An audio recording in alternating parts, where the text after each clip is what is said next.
Hey guys, so we're here fresh off of Dragon Ball Super episode 35. We've got a lot to talk about. First off though, sorry if I sound a bit like shit. I've had a cold the last few days and my voice has sounded like dragging sandpaper through an empty bottle of Coke. So secondly, sadly, Wolfpack isn't here with us today as he's working. Boo! Ooh. Ow! But with that, I'm here with Kaioshin. Curt, how you doing, man? Yeah, you're right. Yeah, thanks, Kanji. I've had a really tough week, but I'm having a good night. Dragon Ball Super was on. We waited, and it's finally here. And this guy was making so many different kind of elated sounds during this episode at times. He was right into this episode. Absolutely, absolutely. I've Sort had a of. couple of beers as well, so I was like, oh, yes. He's a bit loose and ready for it. Nothing like unwinding from some of your assignments and your uni work, eh? Yeah, So, exactly. so sweet. Let's get into this review then. So we're gonna start off straight off. Obviously, the big kickoff to this was Frost versus Vegeta, and just to get straight into it, I'm just going to address the animation here. The animation here was some of the best super animation we've seen so far. It looks like the extra week that they had from last week's obviously no show, and it actually ended up touching up some of the animation in certain frames and some in the next episode preview frames, but we'll talk more about that later. Anyway, so this bit of the episode was pretty much over and done with pretty quickly. I mean, what did you think about it, Kurt? Well, personally, I was really happy with the way it was quick and done with. Like I was saying in that video we did about Frost, and how I knew he was evil and I wanted him to be, very quickly put out of this tournament, just completely knocked out. I mean, like, in some ways I thought it was a little bit too quick, but yeah, I'm glad the evil guy's gone. He's Yeah, I knocked mean, out because and he's basically, disgraced. well, yeah, I mean, because basically what they did at this point was they had a bit of a build-up between Vegeta and Frost, like staring each other down. Again, some really nice animation here, like some really good stuff of like perceiving each other in each other's eyes and stuff, and staring each other down. Vegeta, of course, just not giving a shit, and Frost acting all cocky. And then Vegeta pretty much doesn't waste any seconds, turns Super Saiyan and blasts his ass out of the ring. Actually, it didn't just go through the ring, but he went through the barrier of Oh yeah. the. He went through like the. I don't want to call it like an ozone layer, but like the stratosphere that they'd formed around this thing to keep the tournament in place. Yeah, And they did it well. They did it so well. like he shatters it, lands back in the just outside the ring, and Vados quickly seals up the top again. And then the announcer goes out, checks his pulse, and he's like, "Yep, he's alive. Vegeta wins." And I mean, I thought that was done pretty well. I mean, like, I know you were a bit skeptical at first, weren't you? Yeah, but as we were talking about, there was a lot of build up, and it just felt like, in the end, after thinking about it, yeah, the right way to just quickly finish him off. I mean, we'd already had two episodes of him, hadn't we? So Yeah, we were ready to move on to different get things. rid of the guy. But speaking on Screw moving, him. speaking of moving on to different things, straight after that we saw a conversation that a lot of us had been speculating about between Goku and Beerus. And the conversation was Goku competing again. It started off by Beerus scouting Goku's body, trying to find where that poison point scar was so they could show it off and be like, Goku shouldn't be disqualified. And that's exactly what they did. Then it turns out that he was looking at to where to re-enter Goku. And Goku, of course, wants to go after Monaka, but Beerus wants him to go after Vegeta and before Monaka. He's like insistent that Monaka goes last. What do you think about all this? Well, it Excuse kind me. of seems natural, yeah, that Goku should enter after Vegeta rather than Monaka because all the time we've known that Beerus is wanting Monaka to go last because he is the strongest. He's kind of like the secret trump card, isn't he? Yeah, they're viewing him So, as like the team captain, aren't they? yeah, so like everybody else is kind of like the fodder, and like Monaka, if he needs to be, can be the one that can take it all. That's it, yeah. Yeah, but obviously Goku really wants to come back in. But it was interesting that yeah, he wanted to actually see Monaka fight first, rather than what I was thinking initially was like, why didn't he want to come straight back in as soon as he could? But I think at the moment Monaka's his top priority. He's just like, I want Yeah. to see this guy fight. This guy's like supposed to be stronger than like me. So yeah, He doesn't care yeah, about anything except uh, him. But yeah. but I mean, it queued up some really funny scene between Goku trying to get hold of Monaka and trying to get closer to him. But that also led on to the idea that it appears that Beerus doesn't want to spoil who Monaka's true identity is. Now, that could be construed in a couple of different ways, whether it's who he actually is, maybe this is like a cover-up, or maybe he's got a natural transformation, who knows, but I think it's something we could probably do a video on in future, but for the time being, that's pretty much all the thing we know about that particular scene. Yeah. So moving straight on again, we saw the bit that we'd been teased in the next episode preview of the last episode between Frost and Hit, and it looked that Frost was so humiliated by his defeat with Vegeta, he was worried that Champa was going to try and kick his ass or something, so he sneaks off, and it looked like he was going to try and steal the cube. But before he could do anything else, Hit was there. I mean, what do you think about this? Well, I think from what we saw that I was wrong. I was wrong about Hit. I thought he might have been good, but it looks as though Hit's actually just looking to see what he can get out of this tournament. It's not like he was looking to put into this tournament represent his Universe 6, but it's what he's been promised he will get out of the tournament if he wins. Well, he's been promised he'll get the cube, yeah, absolutely. I was just about to come on to that. So, like, we were speculating maybe he can, use it to go places or whatever. But, yeah, it's interesting how he was, like, watching Frost or something like that, and he was straight onto him. Well, with the cube, it's hinted that obviously it's a sort of universe traveling cube, so they can pass through universes in it, because obviously it's gone between the universes to go to Planet of Nothing. So that's obviously why it's such a sought after cube.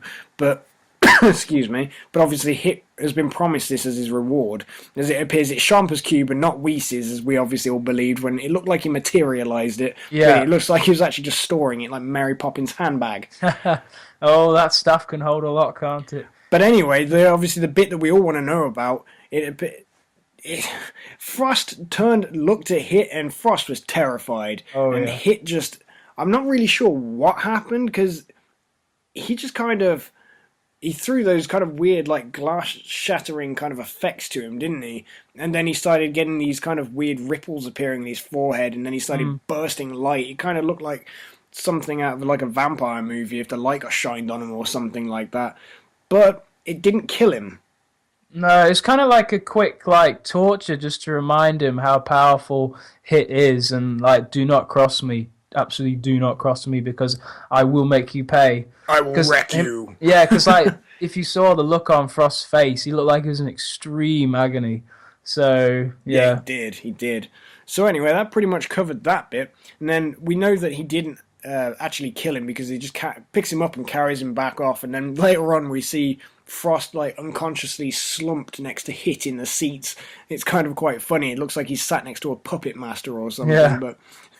But from this, we actually found out that Hit is a legendary hitman, and Frost was worried that he was actually ordered by Champa to kill him, which is obviously why he was so terrified. So obviously we can probably derive the fact that the name Hit is short for Hitman, which is quite nice in terms of, as opposed to it just seeming a bit lazy in being like a hit sound effect, like a or something. Yeah. So a lot of people are actually right about that. So and I was wrong. Well, that's the thing with speculative videos, isn't it? I mean, it's there to speculate and gather the information we got. So anyway, onto the real meat of this episode. The main part of this episode was Vegeta versus Magetta. And I tell you what, we got a pretty decent fight out of that. Some really interesting techniques were shown off of it. The animation started off a little bit questionable in some places, but for the most part, like, the frames that you see a lot, they were the ones that were really touched up on. There was especially a very nice scene of, or a very nice frame rather, of Vegeta sweating, and it was like in the heat, and it was very sort of well animated, and everything was to proportion. It was very on model. It was really nice. But aside from me oogling up the animation, but the techniques we saw Magetta sort of drinking magma or lava anyway, and then later on in the match spitting it out everywhere. It was very interesting. What were your thoughts on this fight as it transpired? Well, it kind of reminded me of that fight between Goku and Pikkon in the Otherworld tournament. Like, the thing was, with Pikkon, his like fire, like, kind of attack was like a direct, concentrated thing. It didn't have like kind of like ranged effects, like, because we saw Vegeta actually getting physically sweaty, so it seems to heat the whole area that he's in, and it does seem to be like an attack that you want to kind of silence very quickly because it will just get worse and worse and worse. And it does seem like Vegeta's taking his time a little bit, but he's just kind of eyeing up, what he can do there. And I just think that, yeah, Vegeta needs to get in there quickly and stop this because it looks as though Champa's aware of what Magetta can do with this, and he's kind of like smirking. He's like, and Whis actually says that Vegeta's actually got his tactics wrong with this. Yeah, I mean, and even the episode ends. Even the Universe 6 Kaioshins were obviously sat there sort of laughing to themselves because they know what these metal men are capable of. Absolutely. And then they turn and sort of like, surely you know what these guys are like. And Capito was like, metal men? You should have them in Universe 7. He just looked completely confused. Yeah, so, yeah, that's right. Almost a bit embarrassed. But yeah, so I mean, obviously we got some nice little fight moments that happen where Vegeta pretty much was evading all of his attacks constantly to try and show how speedy he was in comparison. When Magetta first enters the ring, and like he jumps into it, and the ring just kind of tipped up, like to to show how heavy this guy is. It was quite amusing. He can actually move very quickly, to be fair. Well, but, yeah, he's just not as nimble as Vegeta. But for his size, relative, his speed is actually quite good. Because there's that bit when he was doing that really fast whirlwind. He was like spinning around so fast, and I actually got worried for Vegeta. It looked like he was going to be completely engulfed. Well, Bulma was worried he was trying too hard about looking cool. Yeah, that's it. He had his arms folded, and he was like not even using his arms, wasn't he? Just like kicking about, wasn't he? Well, that's it, using his legs because he just can't be asked to use his hands. So, but then obviously later on, he kind of he was flying up to the ring, and we forgot to mention this earlier. But of course, before the Magetta match actually started, they brought up the barrier around the ring, and of course, they instigated the new rule where if you actually touch the barrier, so if you go anywhere near outside the confines of the ring, then you are out completely. So it works the exact same way as the old Budokai games. So if you went to like the side of the ring, just kind of like going, even if you're in the air and you're kind of over the grass, that counts as being out, if you know what I mean. So they put this new barrier up, and Vegeta was trying to evade all of Magetta's attacks, and he was being caught in the corners of this barrier and not realizing where he could go. So he was being very calm, cool, and collected about it. But then, as the episode was drawing to a close, he turned into a Super Saiyan, and the energy of turning into a Super Saiyan pushed Magetta back, and it brought up this really cool moment where you're just kind of like, oh, Vegeta's about to clean house. Yeah, I hope he does. It does look like that. But if we're getting into the next episode preview, it does look like Vegeta uses one of his classic moves. A lot of people are going to be marking out for this, especially Wolfpack. Ow! Final Flash! Yeah. That one even choked him out. Yeah. But no, I mean, the Final Flash looks like it's going to make a reappearance, which is going to be a big mark-out moment for so many Vegeta fans, including myself.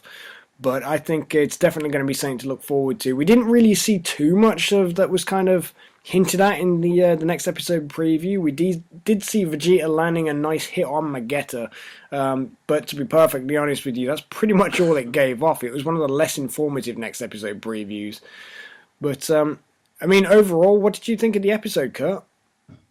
Well, I really enjoyed the animation, as we've talked about, and the fighting, especially between Magetta and Vegeta. It was a lot more thought behind it, and I liked seeing that Magetta was somebody who used individual techniques like this, what they call magma spit.